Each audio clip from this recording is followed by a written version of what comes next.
It's Eric Voss time. Woo, woo, woo.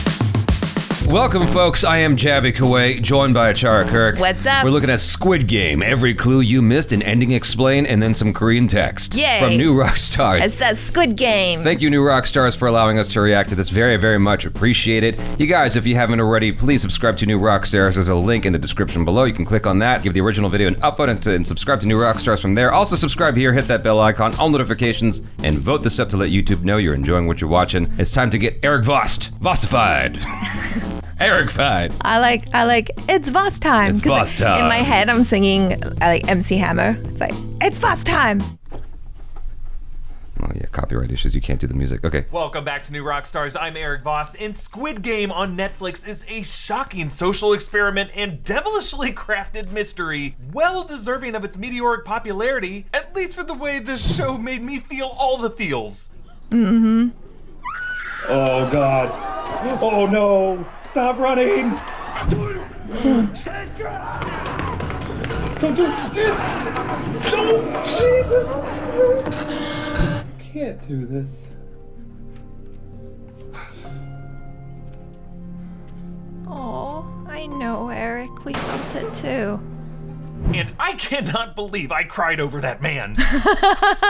Okay, hold on a second. I think it's cool. I want to go and watch his reaction videos now. It's so hilarious to me because it almost looks like he's making fun of reaction videos in those clips, even though they're just reaction videos. It feels like he's making fun of all of us. Like, Why would you say that? Like, it almost felt like Bo Burnham or something. I thought I'd do a reaction video to the song that you just saw me perform. Thought that might be fun. It's just but he does reaction videos. No, he does. Yeah. It's so polished. It's so clean looking, which I guess could be argued about any one of ours. Yeah. It's so polished and so clean looking that it feels like a joke, even though it's dead serious. Yeah. And so, but now I want to go back and watch it because like I had no idea that he did that. This final reveal was so well set up with a sequence of clues throughout each episode, and while I normally apply my breakdown skills to Marvel titles, I just have to break down every interesting clue that you might have missed in SQUID Game. Yes, so this please. series follows Kyun and other debtors participating in a violent survivor challenge for cash based on children's games: Red Light, Green Light, Honeycomb, Tug of War, Marbles, Hopscotch, and the SQUID Game. Their dormitory walls actually display each of these games from the very beginning, barely visible in episode 1, but as each stack of bunks are removed as people are killed off, all of the games are eventually revealed. Now, early on, Kyun meets Ilnam, an elderly player with a brain tumor who, as we learn in the final episode, was actually the creator of the game. Bored with watching alongside elite VIP gamblers who bet on these players like the horses Kyun would bet on, and so Ilnam joined the game to make the most of his dying months, and finally found a friend in Kyun. He fakes his death during the heartbreaking Marbles challenge, setting up Kyun to win it all. And it ends with Kyun debating Ilnam on his deathbed about the core morality of society, using a dying homeless man outside as a test case for whether anyone would stop to help him by midnight, which I actually see is pretty similar to the final act of The Dark Knight. Batman and Joker using the fairies as a microcosm of society's selfishness or selflessness. And in the end of both, thank goodness, humanity steps up. Now, Ilnam being behind it all was actually foreshadowed in several subtle ways. Like all the way back in episode 1, when Kyun first meets him, he is counting the number of other players, which he claims was suggested by his doctors to help with his dementia, but Kyun naively points to the screen listing the total number, and Ilnam just looks at him like, doy.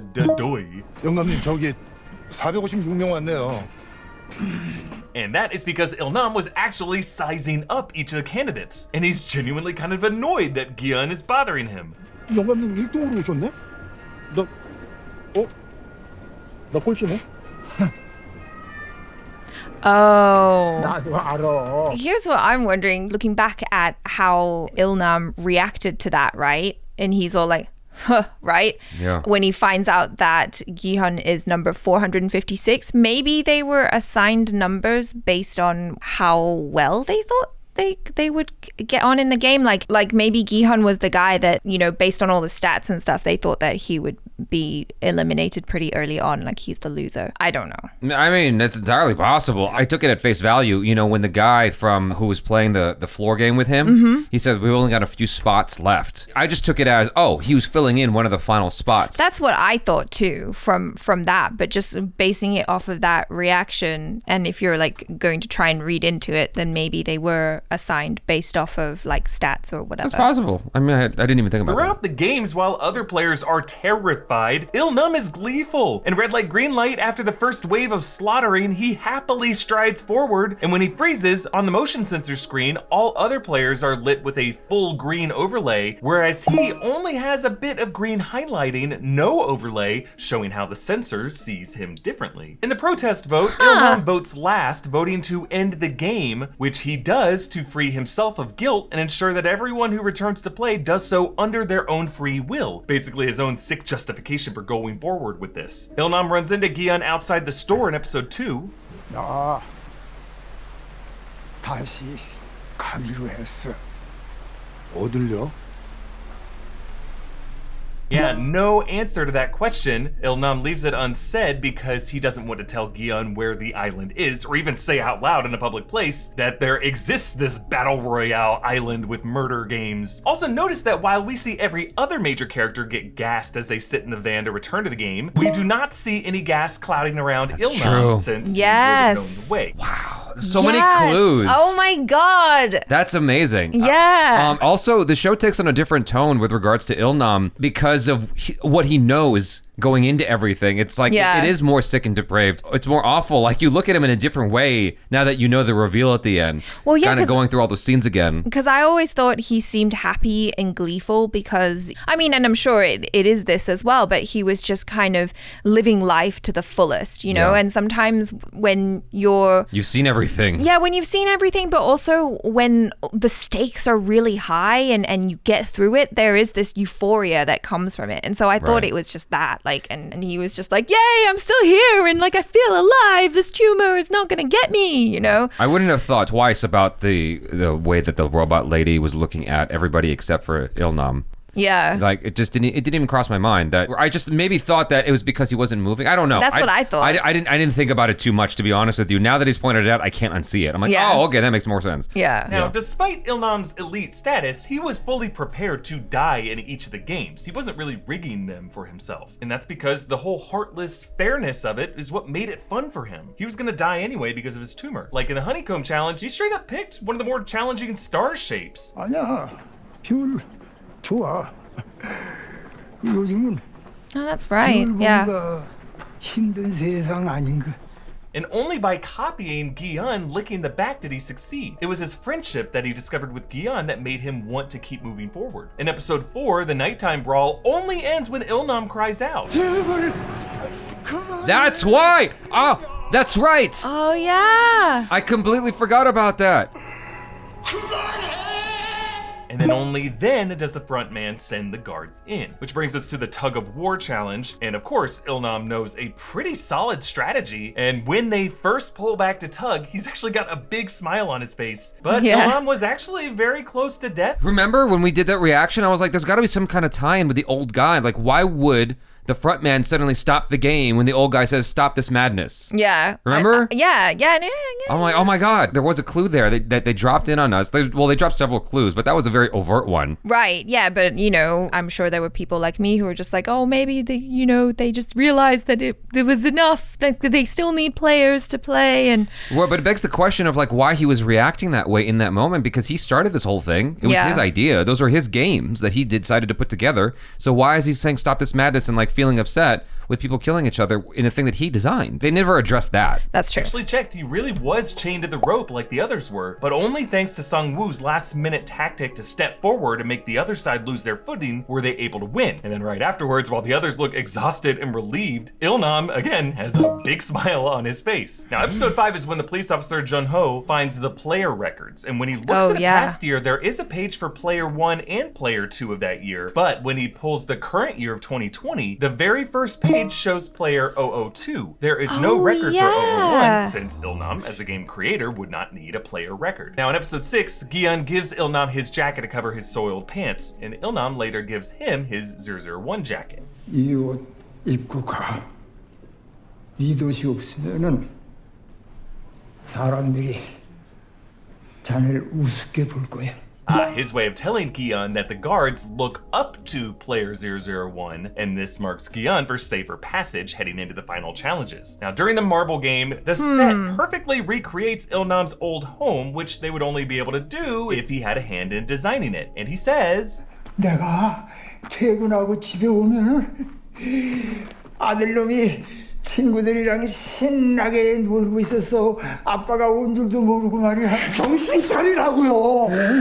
나는 저 전봇대 뒤에 숨어서 아들놈이 노는 거를 몰래 훔쳐봤지. telling us how Il-nam created all of this as a way to watch people play the games that his son played, that he always wished he played with his son. And this building looks like it has a kind of interior, giving Il-nam plenty of places to hide to fake his death. Indeed, when he loses his marbles, the guard gunshot happens behind the pillar.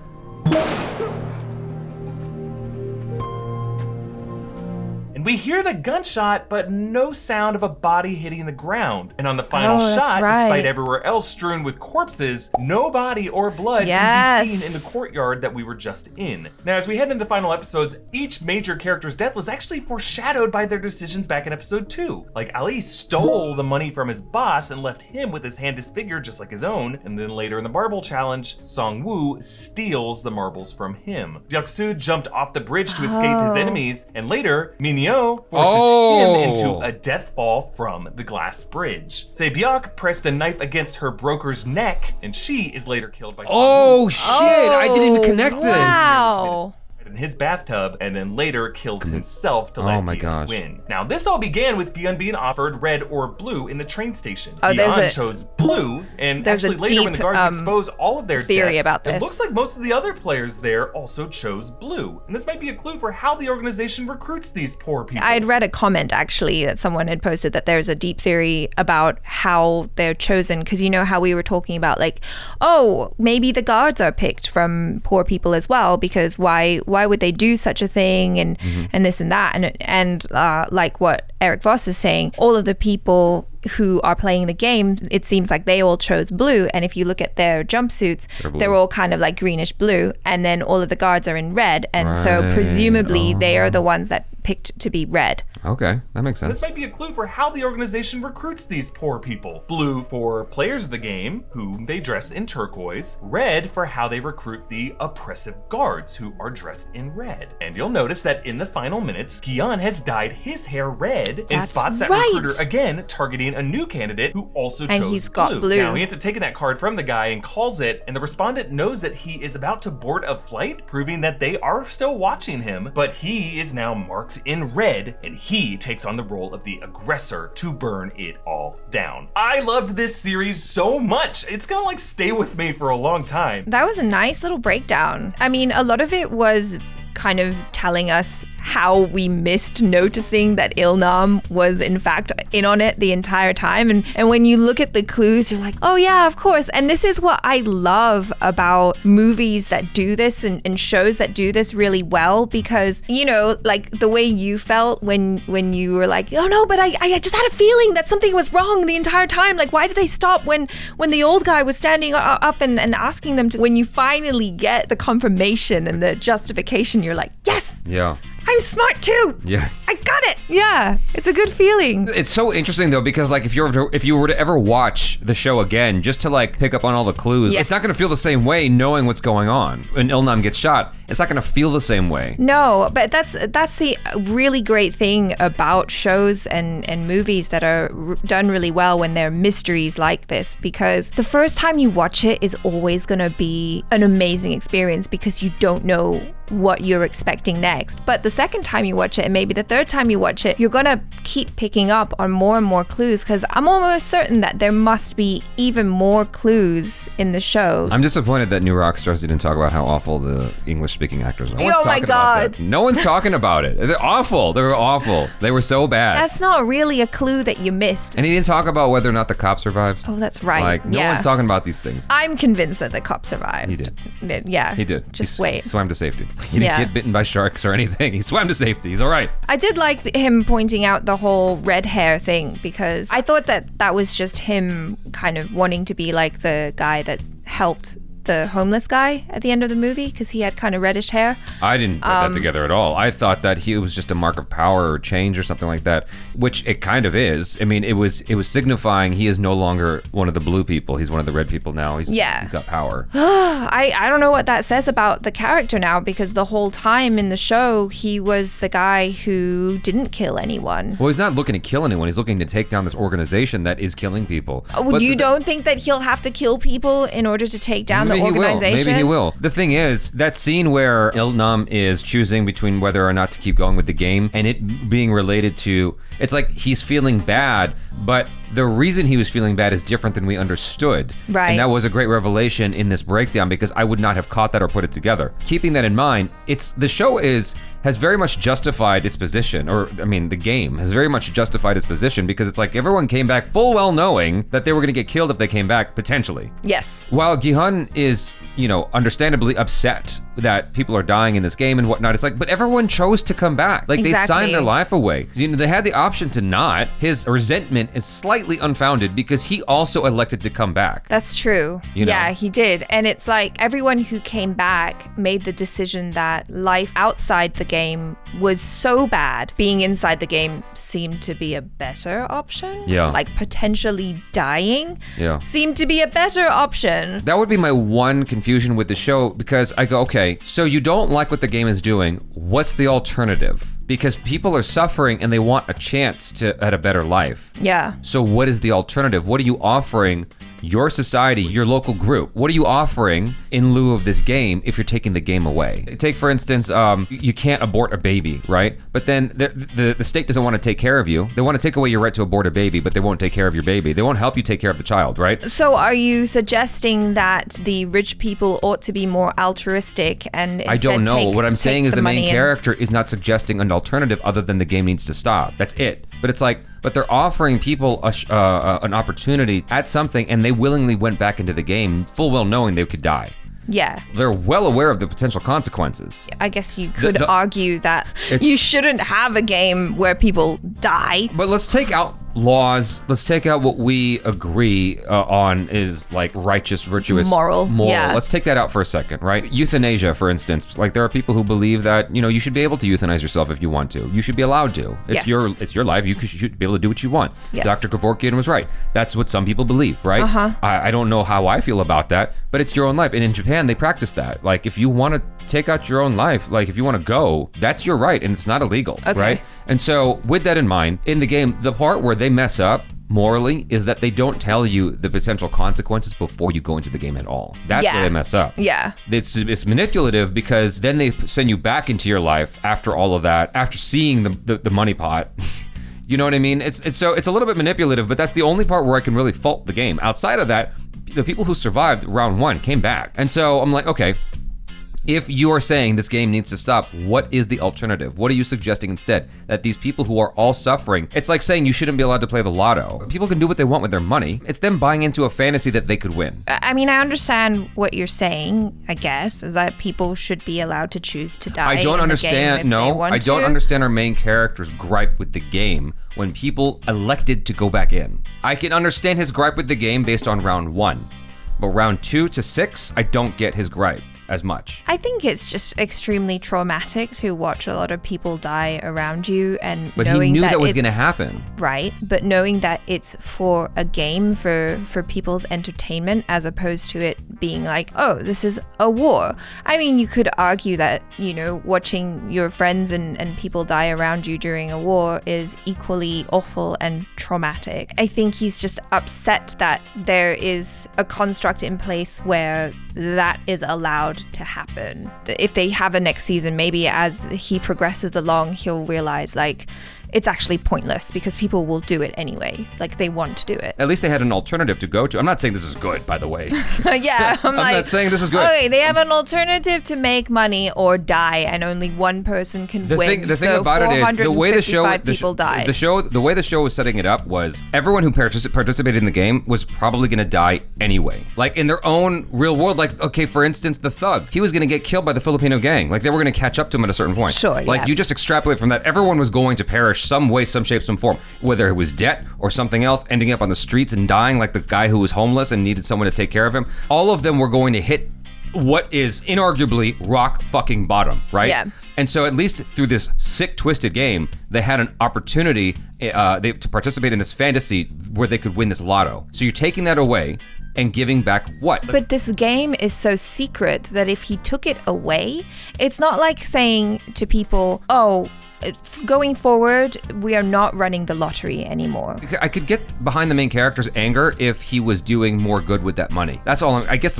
ultimately what I'm getting to. It's well, like he started to, though. Kind of. Like he just did it for one kid, but like he's had that money. He's been sitting on it for a year, right? Yeah. And it's like, why aren't you helping people out? Because he's extremely traumatized. Okay. I think you said it, that right. he's extremely, extremely traumatized by right. the whole experience. I mean, so. this is all like conjecture.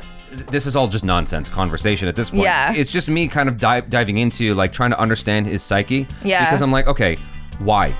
That's it. It's the simple question of why. I don't really get where he's coming from at the end of the story. I still love the show. I still think it's fantastic. It's well made. I compliment it to hell or to high heaven. Like, I still think it's wonderfully made. I just don't get where his animosity. I can understand his trauma. I don't understand his animosity. Do you know what I mean? Like, unless his animosity is strictly informed by his trauma. I would be inclined to believe that it is informed by his trauma. Because, like, what happened was super traumatic, and seeing that person at the end of the show going through the game to kind of get initiated and get offered the card just brought back all those memories, and he's like, why would you do that to more people? Setting aside all of the things that we know, that it's their choice, they decided to do it, like at any point, in that beginning process, they could have just been like, no, this is a dumb game. I'm not going to let you smack me in the face for money, but they're specifically trying to find people that are desperate, and he's mad because they're preying on the vulnerability of these people.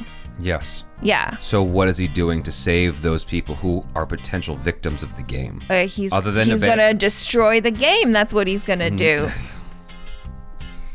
Okay, he destroys the game, but they're still victims to their own reality. They're still victims to their own addiction to gambling or whatever the case might be. Like, where would he be if not for the game? I guess so, but then it's like, I guess you want to feel like you have a purpose and you want to do something. You want to have a greater good or something like that. Because the thing about it is, if he didn't go through the game, he'd probably be dead, is what I'm trying to get to also. The loan sharks would have come after him. He wasn't going to be able to pay them back. Oh yeah, they would have harvested all his organs. That's what I'm saying. Yeah. He would have died if not for the game. At least he had a chance to survive, and he did. Right. So, but at what cost? He's His mom died. I know. Ultimately, his life is better as a result of the game. That's inarguable. There's no two ways about it. He's dead or he's alive because of the game. He's alive and a walking corpse, a shuffling husk of a human, and depressed and alcoholic. That was the only alternative, though. The alternative was death. It's like that or death. Which one? The rage is just slightly misplaced. Come on, count your fucking blessings, guy. That's all. If he was in therapy, maybe he would have. I mean, I get it. He's traumatized. I get it. Okay. That's not lost on me, by the way. Okay. I'm just saying. All right. Anyways, peace out.